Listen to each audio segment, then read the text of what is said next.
काफ़ी जो ज़िला भर से आए हैं, हम उनका शुक्रिया अदा करते हैं। ये एक मुश्किल टाइम था और जिसमें हमारे सहाफ़ी दोस्त नसीर गुम्मन पर कातलाना हमला किया गया था और उनकी एक टांग जो है वो कट गई थी और वो ज़िंदगी भर के लिए अपाहज हो चुके हैं। हम तमाम सहाफ़ियों का शुक्रिया अदा करते हैं कि आज वो मुश्किल की इस घड़ी में आए हैं और एक यकजहती का जो है उन्होंने सबूत पेश किया है।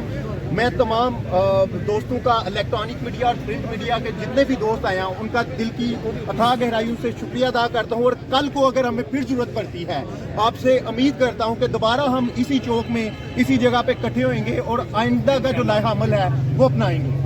ये मामला सिर्फ एक नसीर गुम्मन का नहीं है, सियालकोट जिला का कोई भी सहाफ़ी जो किसी अदारे के साथ मुंसलिक है, अगर उसके साथ किसी भी जगह पर जुल्म होगा तो सियालकोट के तमाम मीडिया जो है वो उसके साथ खड़ा होगा और उस जुल्म के खिलाफ जो है भरपूर आवाज उठाएगा।